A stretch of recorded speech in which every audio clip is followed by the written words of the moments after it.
They burned my farm to the ground. The place I built with my own hands, destroyed by an HOA led by a ruthless woman who thought she could rewrite the rules and erase me from my own land. But what they didn't count on was this. I wasn't about to back down. What started as a fight over property lines turned into a full-blown war of greed, corruption, and revenge. And I wasn't going to stop until everyone involved paid the price. You think you know how this ends? Think again. Because this fight is far from over.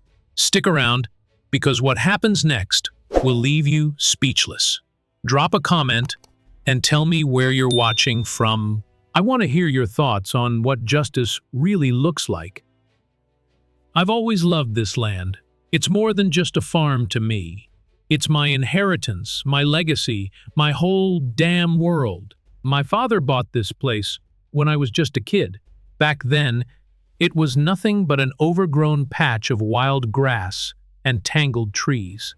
But my dad, he had a vision. He cleared the land himself, working every day till his hands bled and his back screamed. I helped him as much as a little boy could, hauling buckets of water, planting seeds, feeding the chickens he brought home, one by one. By the time I was old enough to understand the value of hard work, our farm had transformed into something beautiful.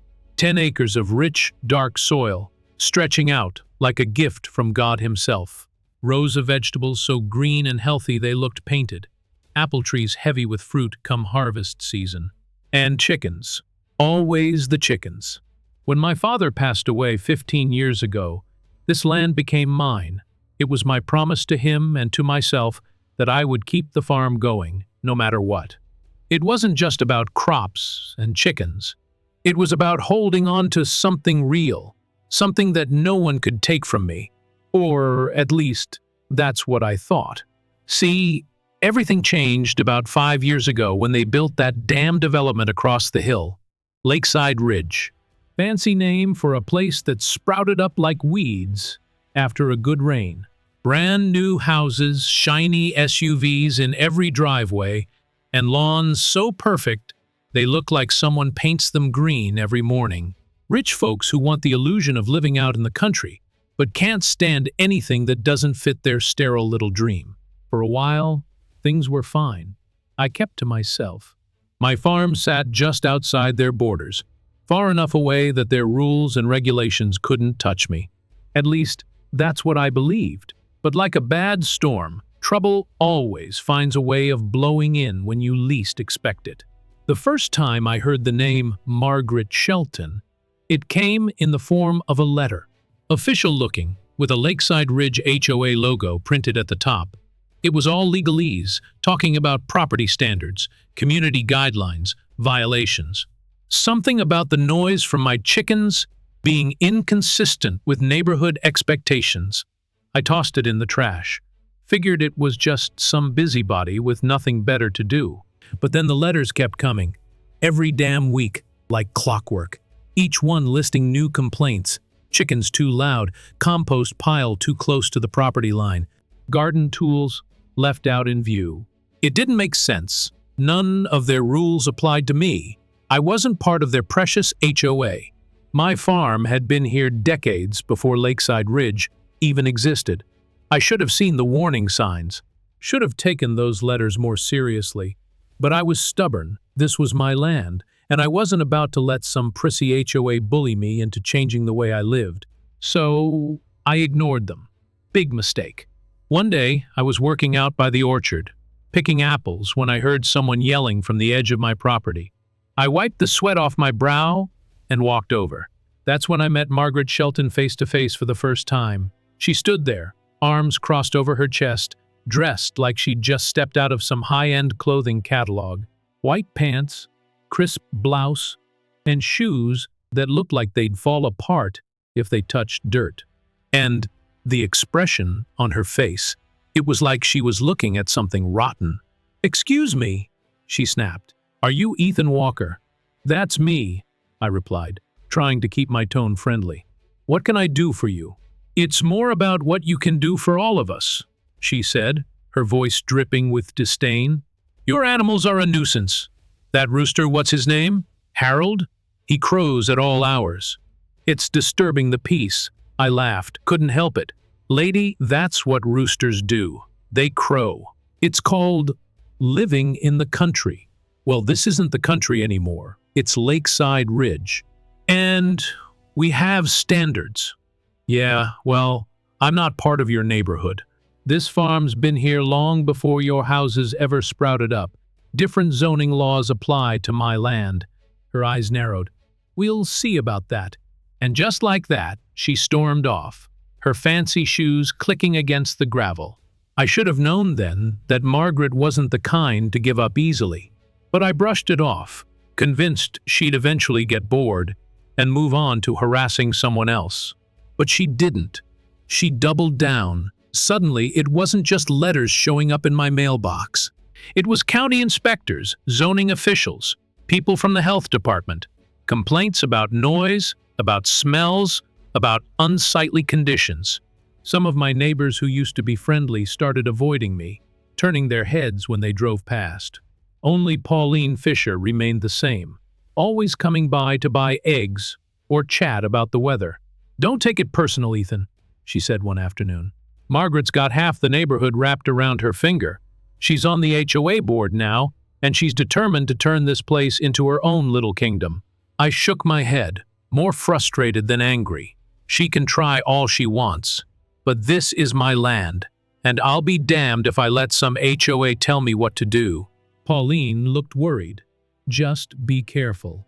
Margaret's husband is friends with someone on the county zoning board. She's been talking about getting the boundaries redrawn. I didn't sleep well that night, or most nights after. The worst part was, I couldn't even stay and fight like I wanted to. My wife, Molly, had been sick for months. Her chemo treatments were rough, and she needed me. Every year, I spent 2 weeks helping her recover after her treatments, staying at her sister's house 3 hours away. And this time was no different.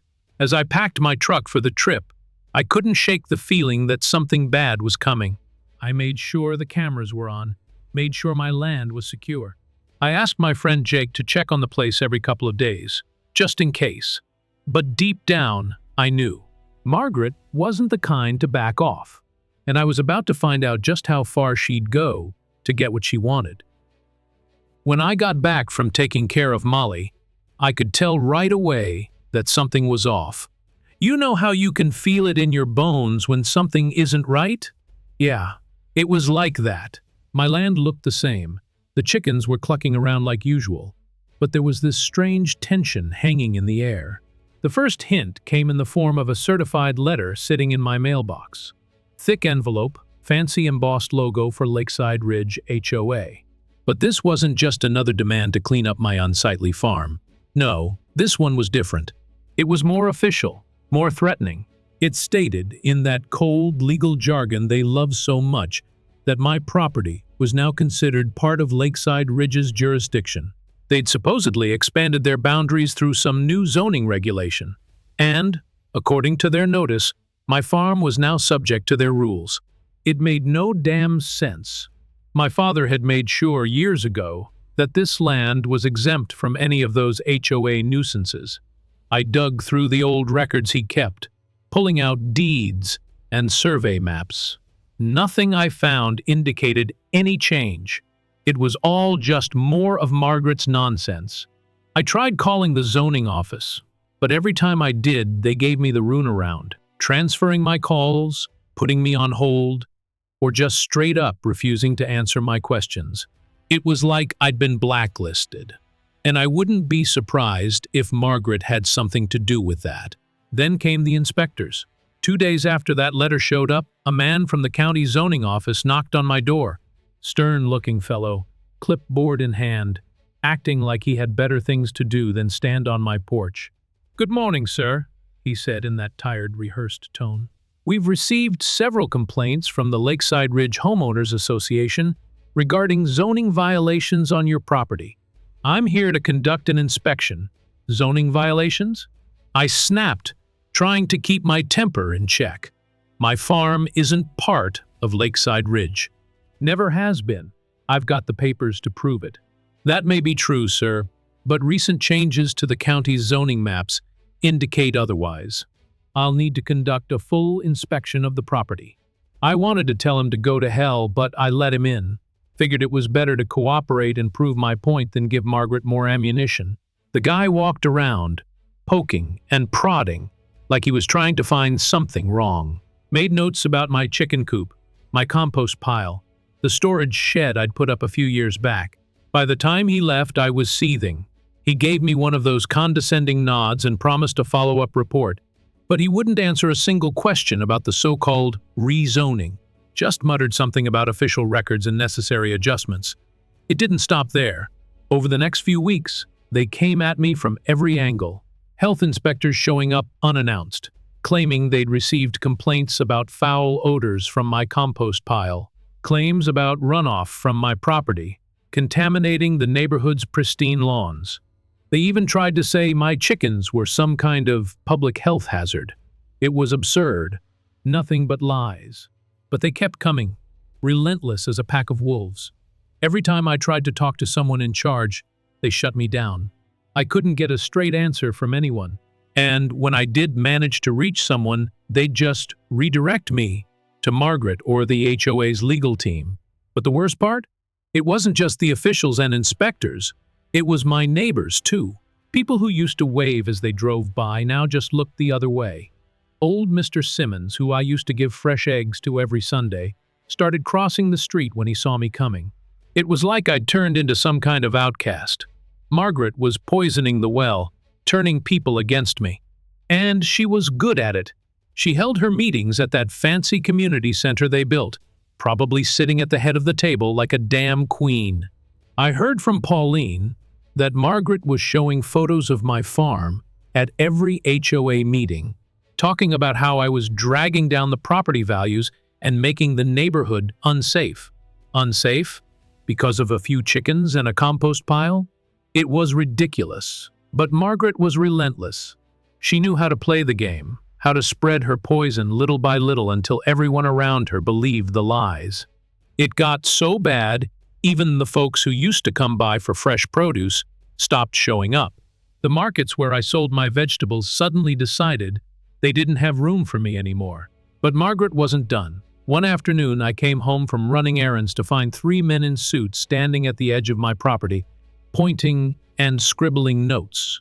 When I walked over to ask what the hell they were doing, they all just looked at me like I was some kind of animal. "Who the hell are you?" I demanded.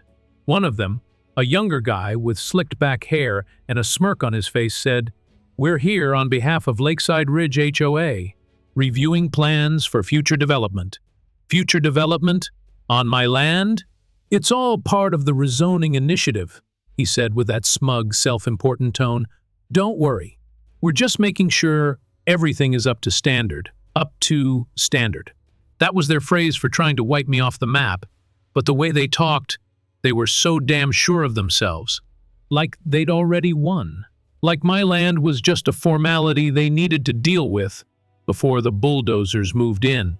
I couldn't stand it, knowing they were working against me, scheming and plotting behind my back. Margaret had her claws in everything. She was on a crusade, and she wouldn't rest until my farm was wiped off the face of the earth. And worse, she was pulling everyone else along with her.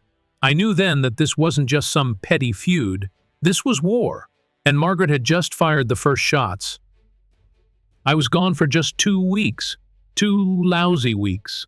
I'd left to help Molly through her chemo treatments, like I always did, packed my truck with just enough clothes to get by, left Jake in charge of checking on the animals, and made damn sure all my cameras were working. I wasn't taking any chances with Margaret and her little HOA army sniffing around my land, but the moment I drove back down that dirt road toward my farm, something felt wrong. The air itself seemed thicker, sour, like the charred remains of a campfire that had been left to burn itself out. And the sky. It looked dirty, smudged with gray even though the weather report called for clear skies. I pushed the truck's pedal down, gravel spitting up behind me as I barreled toward the property. My stomach twisted into knots the closer I got, my brain shouting at me that something was off. that something terrible had happened. And I was right. The moment I turned the last bend and my farm came into view, I slammed the brakes so hard my truck skidded to a stop. I just sat there, gripping the steering wheel so tight my knuckles turned white, staring at what was left of everything I'd built.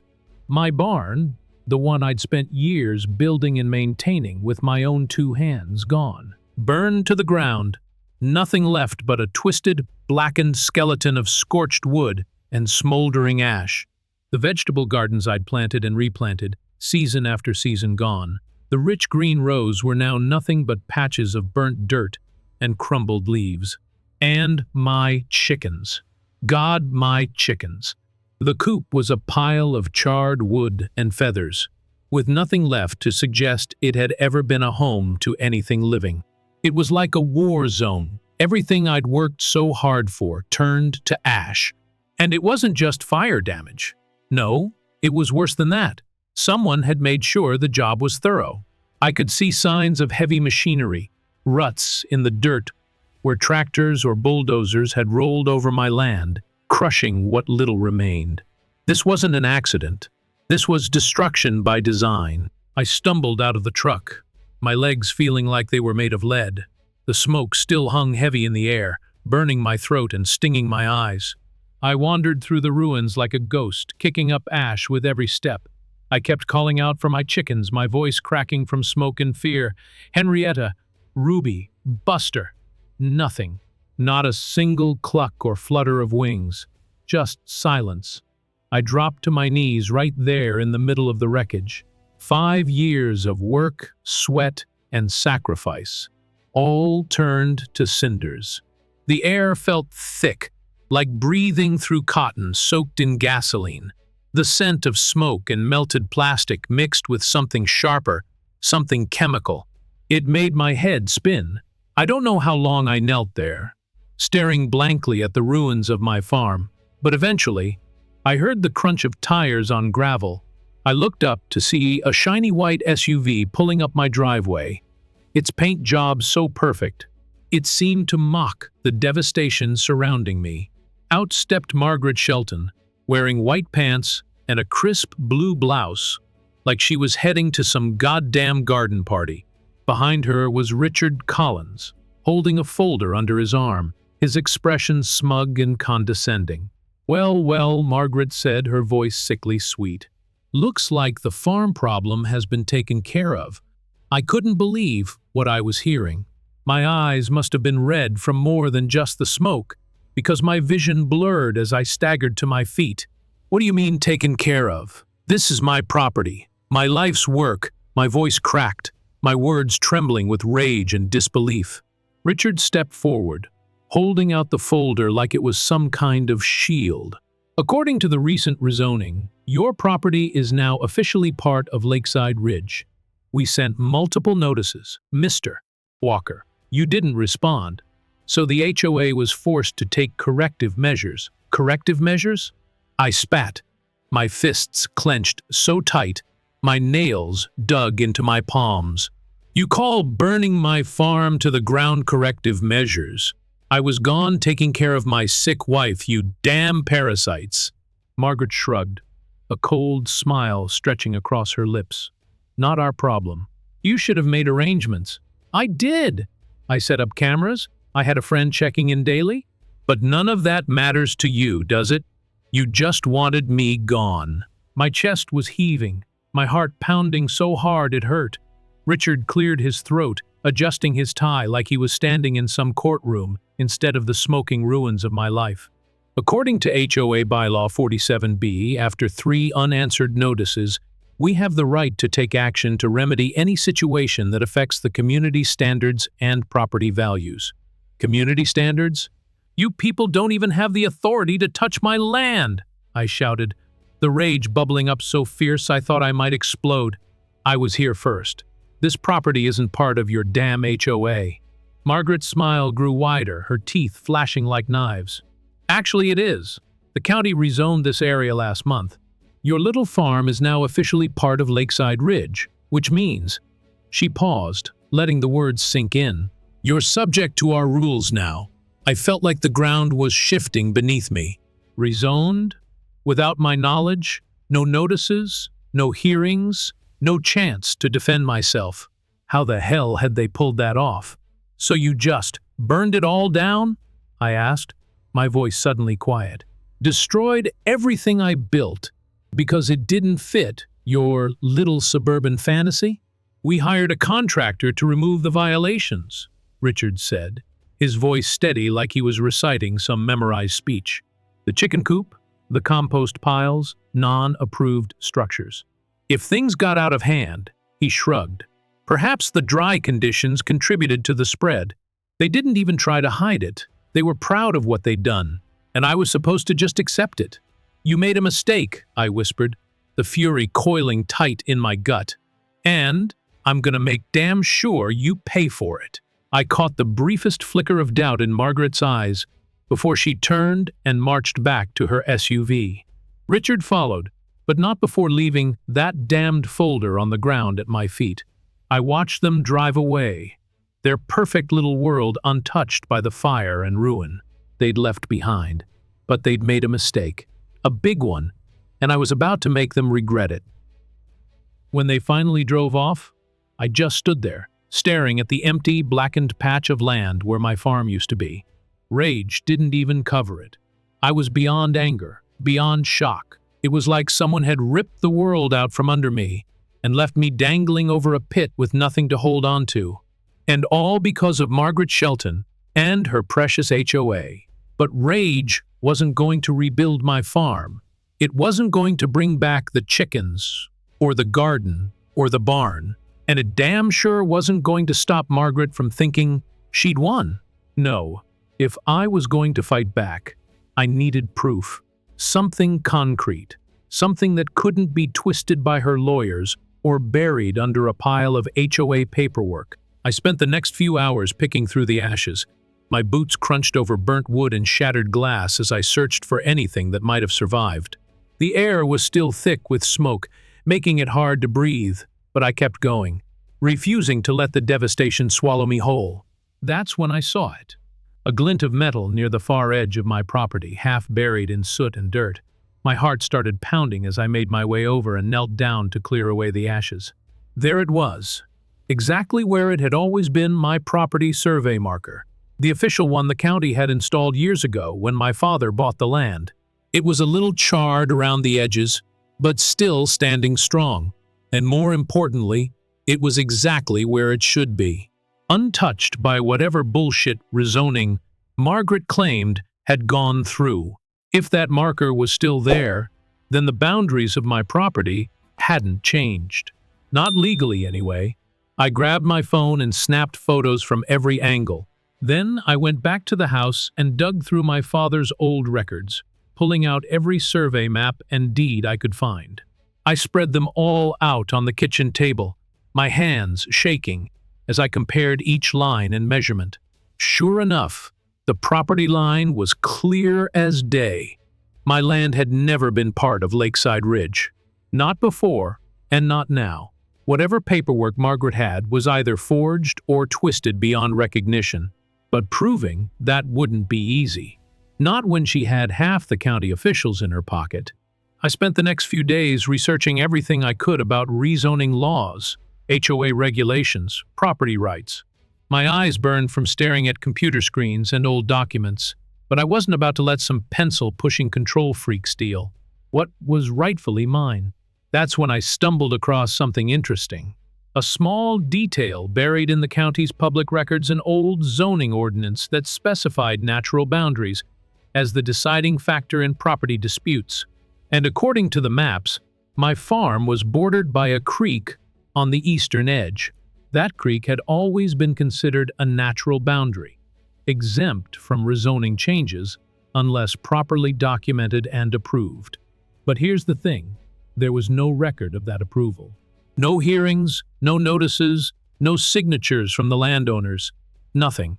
Margaret had claimed the county rezoned my land, but if they had, there would have been a paper trail. And there wasn't. It was like staring at a locked door and suddenly realizing you had the key all along. I just needed to prove it. I decided to head down to the county records office myself. I didn't trust making phone calls anymore. Too many times I'd been redirected, given the runaround, or outright ignored. This time, I was going to get answers face to face. The office was a sterile, soulless building with cheap fluorescent lights and walls, painted a shade of beige, so dull it felt like it was sucking the life out of me. But I wasn't there for comfort. I was there for proof. The woman behind the counter, Maggie, looked like she'd been working there since the Nixon administration. Her glasses sat crooked on her nose, and she had the kind of expression that suggested she'd seen enough bullshit to fill a landfill. "Can I help you?" she asked, her tone flat and tired. "I sure hope so," I said, setting my stack of papers on the counter. "I'm trying to find any official records on the recent rezoning of County Road 16, particularly the boundary line formed by Willow Creek." Her eyebrows rose slightly. "Willow Creek? That area hasn't been rezoned in decades. At least not officially. That's not what the Lakeside Ridge HOA claims. According to them, my property's now under their jurisdiction. Lakeside Ridge." She let out a snort. "Those folks think they own the whole damn county. Let me check the system." She typed away at her keyboard, her fingers moving faster than I would have expected. A few minutes later, she squinted at the screen and nodded. "Here's the thing, Mr. Walker. The rezoning you're talking about? It was proposed, but never approved. The county never signed off on it because of the creek. Natural boundaries can't be overridden without special hearings and approval from every affected landowner. And as far as I can see, that never happened. Can you print that out for me?" I asked, my heart pounding with excitement. "Sure can, but I'll do you one better." She printed out a map, highlighting the creek's path and the official boundary lines. "Take this, along with your original survey documents. If anyone tries to tell you otherwise, they're full of it." I thanked her about 100 times before walking out of that office with my proof in hand. But I wasn't done. Not yet. I needed to make sure this information couldn't be swept under the rug. I called up a lawyer I'd heard good things about, a woman named Sarah Mays, who had a reputation for tearing through HOA overreach, like a tornado through a trailer park. I told her everything, laid out all the documents and maps, and she just smiled that wicked smile like she'd already won. "They screwed up," she said, "big time. And if they think they can just burn down your farm and walk away, they've got another thing coming." I couldn't help but grin. For the first time since the fire, I felt something other than anger or despair. I felt hope. And more importantly, I felt ready to fight. Sarah didn't waste any time. The moment she looked through the paperwork I brought her, she knew exactly what to do. And let me tell you, seeing someone like her go to work was like watching a wolf tear through a flock of sheep. Margaret and her little HOA cronies didn't stand a chance. She filed the lawsuit the very next morning, civil claims for trespassing, destruction of property, and unlawful interference with land ownership. But she didn't stop there. No, Sarah wanted to make sure this hit them where it hurt the most. So, she went straight for the jugular. She added charges for criminal mischief and animal cruelty, given the fact they destroyed my chicken coop and slaughtered those poor birds without a second thought. I was sitting at my kitchen table, surrounded by maps and documents, when Sarah called me with an update. "Ethan, you're about to become the most talked about man in Lakeside Ridge," she said with a chuckle. "I just sent the lawsuit to every single member of their board. And if I were you, I'd expect a knock on your door real soon. They're going to try to settle. They always do." "Good," I said, my voice tight with anger. "But I don't want a settlement. I want justice. Then you'll get it. But be prepared. Once this goes public, it's going to be a hell of a ride." She wasn't kidding. It only took a couple of days before word got out. And once the local news station got wind of it, my phone wouldn't stop ringing. Reporters started showing up at my property, taking pictures of the ruins, asking me to tell them my side of the story. I was reluctant at first. I'm not the kind of man who likes being in the spotlight. But Sarah told me it was important. The more people who knew about what Margaret had done, the harder it would be for her to cover it up. So I gave a couple of interviews, talked about how the HOA burned down my farm, destroyed everything I'd built, and tried to use some bogus rezoning claim to justify it. And man, did it hit a nerve. People were pissed. Turns out, I wasn't the only one who'd had run-ins with Lakeside Ridge's precious HOA. Folks started coming out of the woodwork, sharing their own horror stories about Margaret and her cronies. How they'd fined people for having the wrong color mailbox or demanded folks tear down fences that had been standing for decades. The whole thing went viral. By the end of the week, my story was plastered all over social media. Videos of me walking through the burnt remains of my farm, my voice cracking as I described the animals they'd killed, the garden they'd destroyed. People were furious. Donations started pouring in from strangers I'd never even met. Some even offered to come help rebuild. But the part that surprised me the most? The messages from my own neighbors. Folks who lived in Lakeside Ridge but hated what Margaret was doing. They were too afraid to speak out before, too worried about fines or harassment. But now they were reaching out to me, apologizing, offering their support. It was like Margaret had pushed them too far, and now the whole thing was crumbling down around her. And then, just like Sarah predicted, Margaret showed up on my doorstep, not alone, of course. She had Richard Collins with her, clutching his fancy leather folder like it was a shield. They looked rattled. Margaret's usual smug expression was gone, replaced by something that almost looked like fear. "Mr. Walker," she said, her voice tight and clipped, "we'd like to discuss a potential resolution to this. Unpleasantness." "Unpleasantness?" I repeated, my jaw clenched. "You burned down my farm. You destroyed my animals, my crops, my entire livelihood. And you call it unpleasantness?" "Look," Richard cut in, his voice oily and desperate, "no one's denying that mistakes were made. We're prepared to offer you a substantial settlement to cover your losses.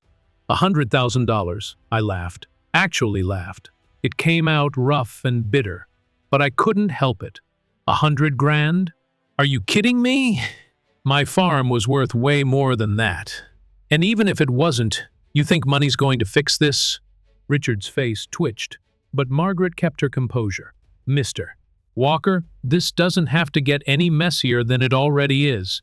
Take the settlement, and we can all move on with our lives." "Move on?" I shook my head.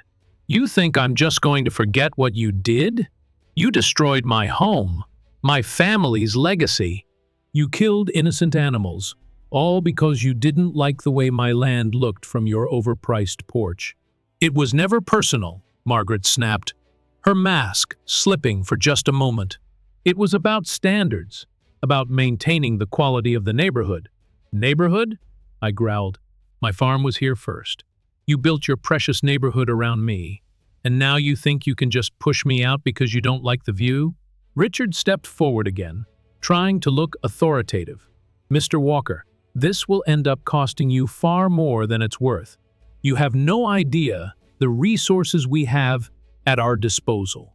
"That's funny," I said, staring him down, "because from where I'm standing, it looks like you're the ones panicking, not me." They left after that. Margaret's face was twisted with anger, but Richard just looked pale, like he'd seen something he couldn't quite understand. Maybe he finally realized this wasn't going to end the way they thought it would. I called Sarah as soon as they were gone, told her about the settlement offer and the way Margaret was starting to crack under pressure. She laughed like it was the best news she'd heard all week. "They're scared, Ethan. They know they screwed up. And now they're trying to throw money at the problem to make it go away." "Well, I'm not letting them off that easy," I said. "They're going to answer for what they did. All of them. And they will," Sarah promised. "Now that this thing's gone public, there's no way they can hide from it. Not anymore." Hanging up the phone, I looked out at the charred remains of my farm. The damage was done. But now, for the first time since all this began, I felt like I was the one holding the cards. And I wasn't about to fold. I thought things were bad before, but what happened next made everything else look like child's play. See, once the lawsuit went public, Margaret and her cronies went into full damage control. They doubled down on their lies, trying to paint me as some stubborn old man refusing to follow basic community standards. They spun the narrative every which way, trying to turn public opinion against me. But here's the thing. They were on the defensive now. And they weren't as smart as they thought they were. Sarah kept me updated on everything. She had a team of paralegals working overtime, digging through every piece of paperwork Lakeside Ridge HOA had ever filed. And what they found? It was gold. Margaret had been trying to expand Lakeside Ridge for years, not just onto my land, but onto several other properties surrounding the development. Most folks sold out when the pressure started. A few warnings here, a few fines there. Margaret had her tactics down to a damn science. But I was the first one to actually push back, and she hadn't been prepared for that. Turns out, she had been using her connections with the county zoning board to push through illegal rezoning proposals. Proposals that were never approved, but were treated as if they were. That's how she got her hands on my land. Well, that's how she thought she got her hands on it. The real kicker? Richard Collins, the HOA president who'd been standing beside her from the start, he wasn't as loyal as she thought. The man folded like a cheap suit the moment Sarah threatened him with criminal charges. Apparently, Margaret had been acting on her own for a lot of the dirty work. Sure, she had supporters on the board, but Richard claimed he'd been left in the dark about most of the underhanded deals she'd been making. Sarah had recorded the entire conversation, and when she played it back for me, I could practically feel the tide turning. Richard admitted that Margaret had falsified documents, bribed county officials, and bullied landowners into selling, all because she wanted to turn Lakeside Ridge into her own little empire. She's been trying to get rid of that farm for years, Richard had said, his voice shaking. But no one would approve it. So she improvised. Improvised. That was his word for arson and sabotage. I wanted to march right over to Margaret's mansion and tear her world down brick by brick. But Sarah kept me grounded. She had a plan, and it was better than any revenge I could have cooked up on my own. We filed a second lawsuit, this time against Margaret personally, not just the HOA. This one went after her assets, her reputation, everything she held dear. Sarah said if we played it right, Margaret wouldn't just lose her position on the HOA board, she'd lose everything. But it wasn't just about tearing Margaret down. It was about finding out exactly how deep her corruption went. So I started digging. I went through every document I could find, every email, every letter. I called neighbors who'd moved away, asked them about their experiences with Margaret and her HOA. Most of them didn't want to talk. They were too afraid. But a few opened up, and what they told me was worse than I expected. Margaret had been targeting anyone who didn't fit her vision of a perfect community. Older folks who couldn't keep their yards up to her ridiculous standards. Families with kids who made too much noise. Hell, she'd even gone after a woman for having a flower garden that clashed with the rest of the neighborhood. And it wasn't just petty fines and complaints. She'd orchestrate smear campaigns, spreading rumors, turning the other neighbors against them until they had no choice but to sell. And once they sold, she'd snatch up the land for a fraction of what it was worth. The woman was ruthless, and she'd been getting away with it for years. But I had something she didn't count on. I had proof. And I had a lawyer who was hungry for blood. Sarah managed to get a meeting with the county zoning board, the same people Margaret had been bribing and manipulating. This time, though, we weren't going there to ask for permission. We were going there to expose every rotten deal Margaret had ever made. When we walked into that boardroom, it was like stepping into a lion's den. Margaret was already there, dressed to the nines, her hair perfect, her smile sharp and condescending. She didn't even look at me, just kept her eyes on Sarah, like she was the only one worth paying attention to. Mr. Walker, one of the board members said, his voice heavy with impatience. I hope you understand that these hearings are not meant for personal grievances. Oh, this isn't personal, I shot back. This is about corruption, about a woman who thinks she's above the law. I handed over the documents Sarah and I had collected. Proof of Margaret's shady dealings, her bribes, her lies. I watched their faces change as they skimmed through the papers, their smug expressions melting into something that looked an awful lot like panic. "This is outrageous," Margaret snapped, her voice trembling with anger. "You can't just barge in here and throw around baseless accusations." "It's only baseless if it's not true," Sarah said, her voice calm and steady. "And from what I can see, Mr. Walker's evidence is more than substantial. You've been overstepping your bounds for years, Margaret, and now the truth's finally catching up to you." Margaret's face went pale. For once, she didn't have a snappy comeback or a smug little grin. She looked scared. And that's when I knew we had her. The board members muttered among themselves, passing the documents back and forth like hot coals. Richard Collins was there too, but he kept his head down, refusing to meet my eyes. Coward. "We'll be conducting a thorough investigation into these allegations," one of the board members said, "and rest assured, if we find any wrongdoing, appropriate action will be taken."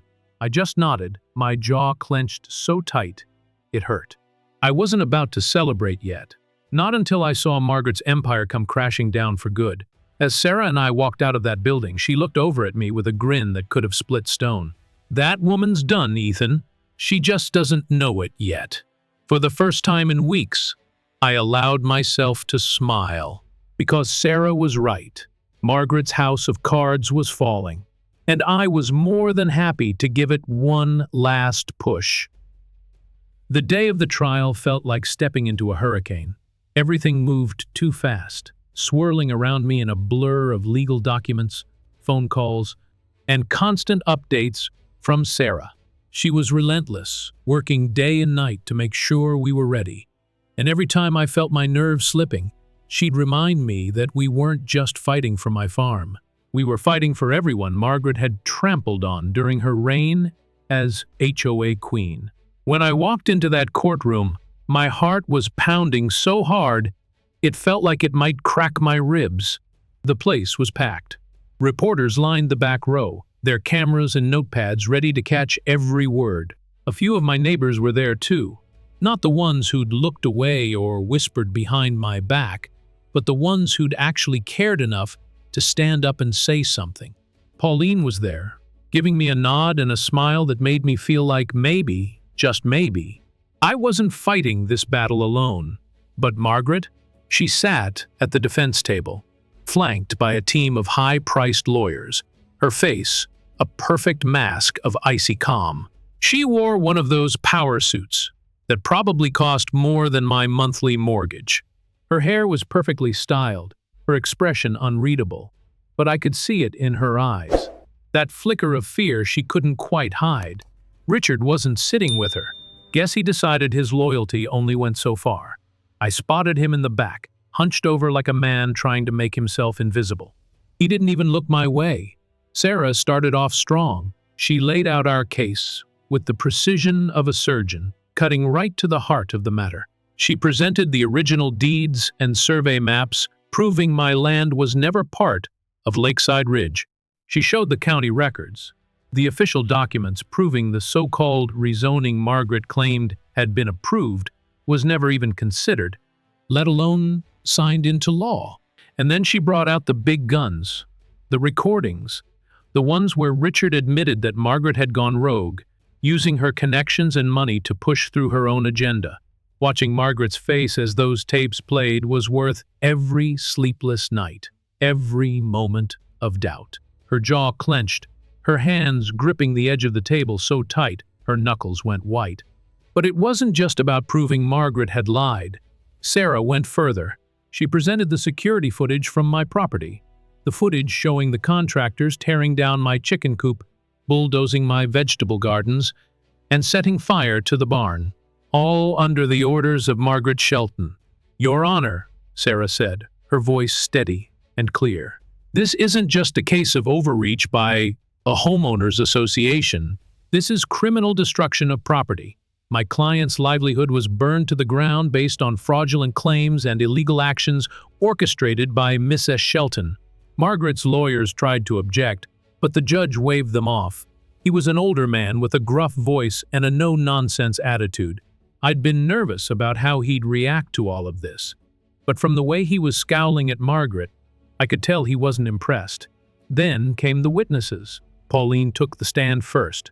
She spoke about how Margaret had manipulated the other homeowners, spreading lies about my farm and turning the community against me. She admitted that most folks were too scared to speak out, worried about fines or retaliation. But not her. Pauline had nothing left to lose, and she made sure the court knew exactly what Margaret had done. Next was Richard. He looked like hell pale, sweaty, like he hadn't slept in days. Sarah grilled him with the kind of ruthless efficiency that made me glad she was on my side. He tried to dance around the questions at first, giving vague answers, but Sarah wouldn't let up. "Mr. Collins," she said, her tone like a blade, "did Miss S. Shelton instruct you to falsify documents regarding the rezoning of Mr. Walker's property?" Richard hesitated, his gaze flicking toward Margaret, who glared at him like she could strangle him right there in the courtroom. "Yes," he finally admitted, his voice barely above a whisper. She told me it was the only way to protect the community's property values." "And did you believe that was true?" Sarah pressed, her eyes never leaving him. "No," Richard croaked. I went along with it because Margaret always had a way of making people do what she wanted. I didn't think it would go this far." Sarah didn't let him off the hook. She kept pushing, making him admit to every shady deal, every backroom conversation he'd had with Margaret. By the time he stepped down from the stand, he looked like a man who'd just walked through a minefield.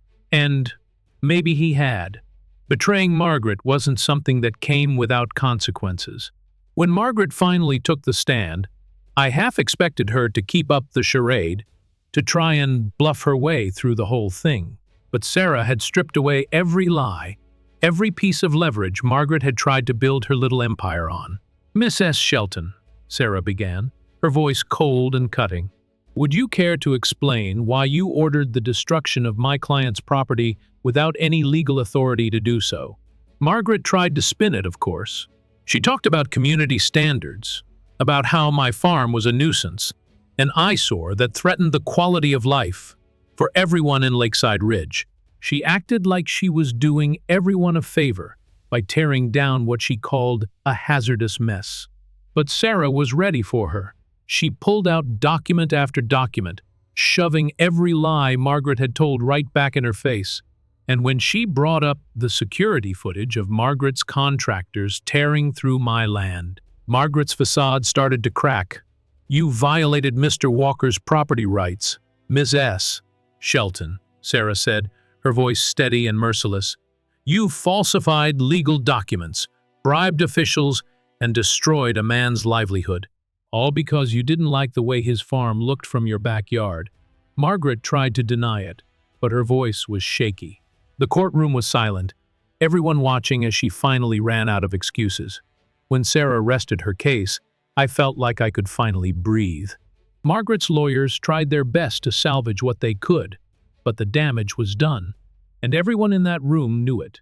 The judge looked down at Margaret like she was something he'd scraped off the bottom of his shoe. "Miss S. Shelton, I have seen a lot of cases come through this courtroom, but rarely have I encountered such blatant abuse of power, such disregard for the rights of others. Rest assured, this court will see justice done." I sat back in my chair, feeling the weight of months of fear and anger finally start to lift. Whatever happened next, I knew I'd done everything I could to fight back. And now, the reckoning was about to begin. The trial ended like a gunshot, quick, loud, and leaving a ringing in my ears that wouldn't go away. When the judge handed down his decision, it was like the weight of the world had been lifted off my shoulders. Margaret was found liable for damages, both criminal and civil. The HOA itself was hit with a hefty fine, and Margaret? She was stripped of her position on the board, slapped with criminal charges, and warned that more legal action was coming her way. But as much as I wanted to celebrate, the reality of my situation was staring me dead in the face. My farm was gone, nothing but ashes and twisted metal, where my life's work used to be. Winning the lawsuit was a victory, sure, but it didn't fix what Margaret had broken. And it sure as hell didn't bring my farm back. Sarah was thrilled, of course, and she had every right to be. She'd torn Margaret apart in that courtroom, proving beyond a shadow of a doubt that everything Margaret had done was illegal. It was a win by any definition. But all I could think about was the wreckage waiting for me back home. What happens now? I asked her once. The dust had settled. We were standing outside the courthouse, the reporters swarming around us like flies. I wasn't in the mood to give any more interviews, so Sarah was handling most of them. But when she saw the look on my face, she broke away from the crowd and walked over. "Now," she said, giving me that confident grin of hers, "now we rebuild, and I mean that literally. You're going to get a fat settlement check from the HOA. And Margaret's assets are fair game too. She's already liquidating properties to pay for her legal fees. And once we're done with her, you'll have more than enough to put your farm back together." "That's great," I replied, but my voice sounded hollow even to me. "But it won't be the same, will it? Everything I built with my own 2 hands. It's all gone." Sarah's smile faded, replaced by something closer to sympathy. "No, Ethan, it won't be the same. But it can still be something good. Maybe even better." I didn't want to believe her, but deep down I knew she was right. What Margaret had destroyed couldn't be replaced. But that didn't mean I couldn't rebuild. The money came through faster than I expected. The HOA was desperate to settle, terrified of more bad press, and eager to put the whole ordeal behind them. I didn't mind taking their money. After everything they'd done, it was the least they owed me. Margaret tried to negotiate, tried to get Sarah to agree to some ridiculous plea deal where she'd only have to pay a fraction of the damages. But Sarah shut that down real quick. In the end, Margaret was forced to sell her house and several other properties just to pay me what she owed. The once proud queen of Lakeside Ridge, reduced to a disgraced, broke-out pariah. Fitting, considering how she'd tried to destroy me. But it wasn't about revenge. Not anymore. It was about starting over. And that's exactly what I did. I took the money and hired a crew to help me clear the wreckage from my land. They bulldozed the charred remains of the barn, hauled away the twisted metal, and leveled the ground so I could start fresh. Watching them tear down what was left of my farm was painful, like cutting away dead flesh to keep the rest of the body alive. But it had to be done. And once the land was cleared, something strange happened. People started showing up. Neighbors, old friends, even strangers who'd heard about my story on the news. They came with tools, seeds, lumber, anything they could offer to help me rebuild. Pauline was there every day, digging her hands into the dirt like she was trying to help me pull something new out of the ashes. Jake, my old friend who'd been checking on the place while I was away, brought over a truckload of lumber and refused to take a dime for it. Even Richard showed up one afternoon, his shoulders slumped and his eyes full of guilt. "I know it won't mean much coming from me," he said, his voice shaking, "but I'm sorry, Ethan. I should have stopped her. I should have done something. I wanted to tell him to go to hell, to chase him off my land like the snake he was. But looking at him, seeing the way his hands trembled, I realized he was just another victim of Margaret's manipulation. Weak, cowardly, but not entirely beyond redemption. "Help me rebuild," I told him. "That's how you can make it right." He nodded, eyes glistening with something that might have been gratitude. Or maybe just relief. Either way, he showed up every morning after that, working harder than most of the guys half his age. And little by little, we started to rebuild. The new barn went up first, bigger and stronger than the one I'd lost. Then the chicken coop, redesigned and reinforced to keep the predators out. I planted new crops, too, different from what I'd grown before, but no less important. But it wasn't just about the buildings and the plants. It was about the people, the ones who showed up to help, who refused to let me go through this alone. It was like Margaret's cruelty had backfired, uniting folks who might have otherwise gone their separate ways. Pauline started bringing her grandkids by, teaching them how to plant seeds and gather eggs. Jake helped me build a greenhouse so I could grow vegetables all year round. And Richard, well, he kept his head down and worked like he was trying to atone for every sin he'd ever committed. When the first crops started to sprout, it felt like a miracle. Life pushing up through the soil, defying everything that had tried to destroy it. I'd lost so much, but I'd gained something too. A sense of community, a purpose. I still missed what I'd built before. I always would. But for the first time since the fire, I felt something like hope. Like maybe, just maybe, I could build something even better. And Margaret, well, she was gone, moved away to some other state where her reputation hadn't been shattered to pieces. Good riddance. I didn't care where she went, as long as she never came near my land again. The farm was coming back to life, and so was I. Things started to settle down after a while. My farm was slowly coming back to life. The new barn was sturdier, the chicken coop more secure, and the greenhouse was already producing fresh herbs and vegetables even as the weather started to cool. It wasn't the same as what I'd built before, but it was good. It was strong. The hardest part was moving on. No matter how much progress I made, I couldn't shake the feeling that something had been taken from me. The land was still mine, sure, but there were scars. Scars I wasn't sure would ever truly heal. But the neighbors kept coming. Pauline would show up every other day with coffee and some new gossip about Lakeside Ridge. Her grandkids loved running around the place, laughing and playing like it was some kind of adventure park. And that was nice. Real nice. Jake stuck around too. His help was more than I could have ever asked for. Every day, he'd show up with tools, seeds, building supplies, whatever I needed. We rebuilt the fences, reinforced the greenhouse, and expanded the gardens. It felt like we were building something new, something better. Even Richard kept coming by. That man was like a dog trying to earn back the trust it lost after biting your hand. But he worked hard, never asking for anything, just showing up and getting the job done. It was awkward at first, both of us pretending like the past didn't exist.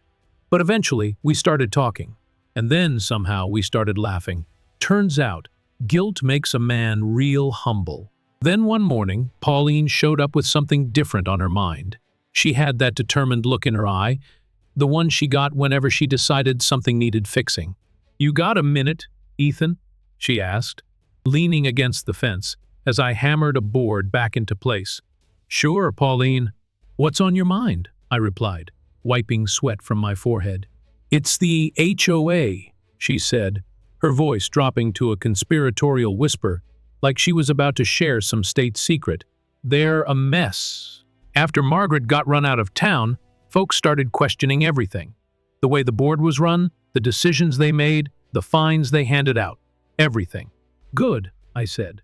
"They deserve to be questioned." She nodded. "Thing is, people are talking about dissolving it entirely.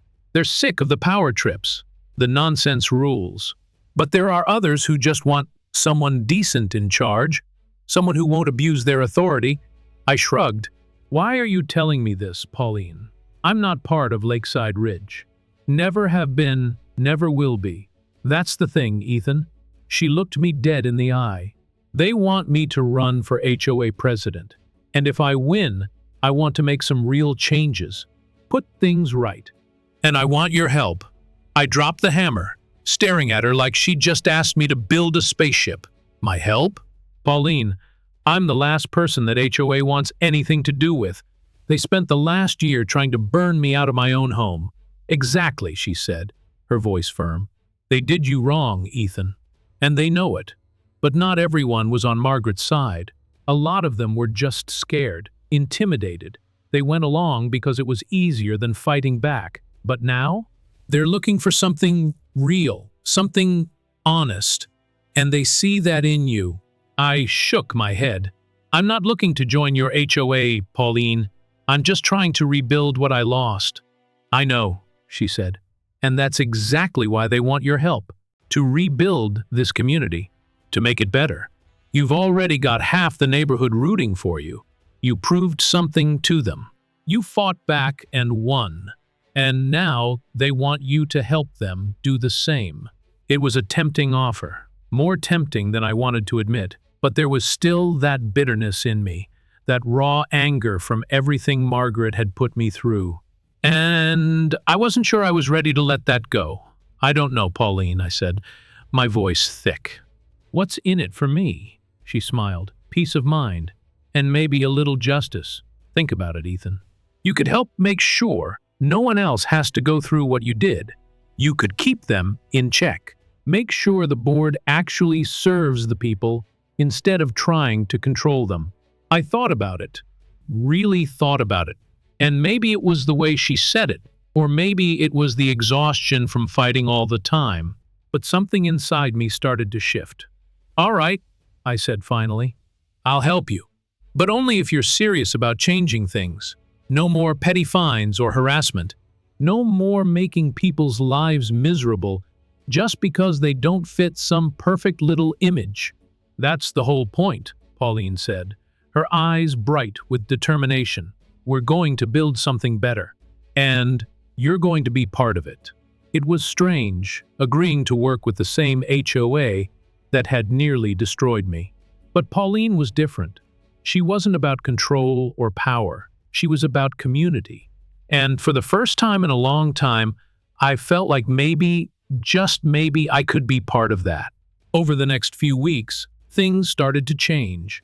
Pauline was officially elected president of the HOA, and she wasted no time getting to work. She dismantled most of the old rules, the ones Margaret had put in place to keep everyone under her thumb. She opened up the meetings to the entire neighborhood, inviting people to share their thoughts, their concerns, their ideas, and she kept her word.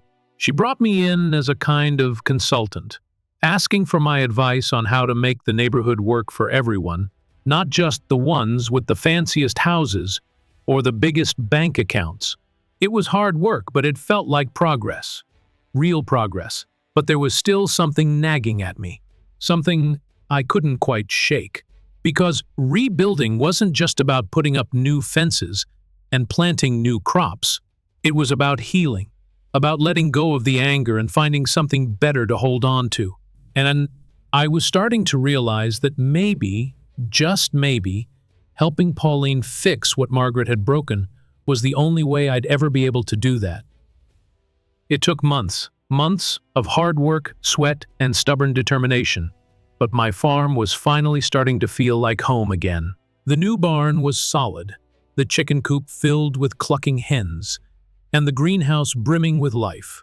And for the first time in a long while, I could look out over my land without feeling that tight knot of anger lodged in my chest. Pauline had made good on her word. As HOA president, she tore down every ridiculous rule Margaret had put in place. She opened up the board meetings to everyone, made sure every homeowner had a voice.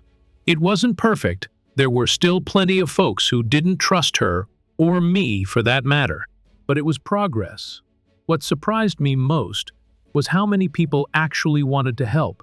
The same neighbors who used to avoid me like the plague now stopped by with offers of assistance, or just to chat over a cup of coffee.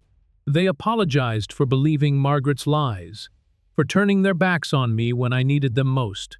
And while some of those apologies felt hollow, others seemed genuine. I guess the truth has a way of changing people's minds, especially when it's splashed across every news outlet in the state. Sarah had made sure of that. She used the trial's publicity to push for changes, not just within the HOA, but across the county. New regulations were put in place to prevent HOA boards from abusing their power, to make sure homeowners' rights were protected. It wasn't a perfect solution, but it was a hell of a lot better than what we'd had before. The settlement money was enough to rebuild the farm, and then some, but I didn't use all of it. Instead, I put a chunk of it aside for a community project Pauline and I had been talking about. Something good to come out of all this mess. Pauline's idea was simple but brilliant. She wanted to turn a portion of the vacant land near Lakeside Ridge into a community garden and farmers market, a place where folks could grow their own food, share what they had, and build something together. It was a way to bring the neighborhood together, to heal the wounds Margaret had left behind, and she wanted me to help run it, to be the one who made sure things stayed fair and open. The irony wasn't lost on me, the guy who'd spent so long fighting against that damn HOA, now working alongside them to build something better. But it felt right, and it felt good. I threw myself into the project, spent hours clearing land, building raised beds, setting up irrigation systems. Jake was right there beside me, working like a man half his age. Pauline coordinated volunteers, organizing planting days and educational workshops for kids. Even Richard showed up, his hands dirty from planting tomatoes, his eyes brighter than I'd ever seen them. He was a different man now. The guilt still hung over him like a shadow, but he was trying, and I had to respect that. The first harvest from the community garden was a damn miracle. Rows of vegetables, flowers, and herbs, all blooming like they were making up for lost time. People showed up to help pick, laughing and chatting like neighbors should. Kids ran around with dirt on their faces and smiles so wide it made my chest ache in a good way. And then there was the farmer's market. Pauline and I set up a few simple stands at first, just to see if people were interested. We ended up with more vendors than we knew what to do with.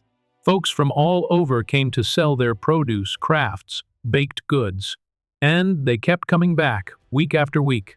It wasn't just about the money, though that certainly helped. It was about community, about healing, about proving that even the worst kind of destruction couldn't stop something good from growing back. One morning, as I was setting up my own booth at the market, I noticed a family walking toward me. A man and woman, both in their 30s, with 2 kids trailing behind them. They looked familiar, but I couldn't quite place them. "Morning," the man said, tipping his hat. "We just moved into Lakeside Ridge a few months ago. Heard about what you're doing out here and wanted to check it out." "Welcome," I replied, nodding. "Glad to have you. Feel free to look around." The woman smiled, her gaze sweeping over the rows of fresh produce and handmade crafts. "This is amazing. I can't believe this was all built from scratch." "Wasn't just me," I said. "Took a lot of people working together. More than I ever thought would care enough to help." She nodded. "Well, it's something special. We're hoping to get involved, maybe help out where we can." Hearing that made my chest tighten, but in a good way. Like maybe all this effort was finally paying off. Like maybe I'd found something worth holding on to again. When the family walked away, Pauline sidled up next to me, her grin as wide as ever. "See? Told you this place would work." Yeah, you were right," I admitted with a chuckle. "Don't let it go to your head." "Too late," she laughed. "Anyway, just wanted to let you know the HOA board voted last night. We're officially making the community garden a permanent fixture, and they want you to keep running it." "Me?" I said, more surprised than I should have been. "Yeah, you. The man who proved that a community's about people, not rules." "You're the perfect guy for the job, Ethan." I looked around at the market, at the people laughing and working together, at the life that had sprung up from the ashes of my old farm. Maybe she was right. Maybe I was exactly where I needed to be. "All right, Pauline," I said, smiling. "Guess I'm not done fighting for this place just yet." She clapped me on the shoulder, her grin infectious. "Good, because I think you just might be the one to save it." Maybe she was right. Maybe what I'd built before wasn't lost after all. Maybe it was just waiting for something better to grow in its place. And for the first time in a long time, I felt like I could finally breathe again. Here's what I learned from everything I went through. Sometimes, life knocks you down so hard you feel like you can't get back up. People will lie, cheat, and steal just to get what they want, and it can make you feel like the whole world's against you. But here's the thing: you can't let them win. You can't let the bitterness consume you. When Margaret tried to destroy my farm, she didn't just burn down my crops and barns. She tried to break my spirit. And for a while, I let her. But rebuilding wasn't just about planting seeds or raising new walls. It was about finding forgiveness, about building something better from the ashes. I learned that real strength doesn't come from fighting back with anger. It comes from refusing to let that anger destroy you. It comes from letting people in, from accepting help, from trusting that kindness is stronger than cruelty. And most of all, it comes from rebuilding not just what you lost, but what you never even knew you needed. So, if you're facing something that feels impossible, don't give up. Don't let the bad times steal your hope. Stand up, rebuild, and remember, the best revenge is living well.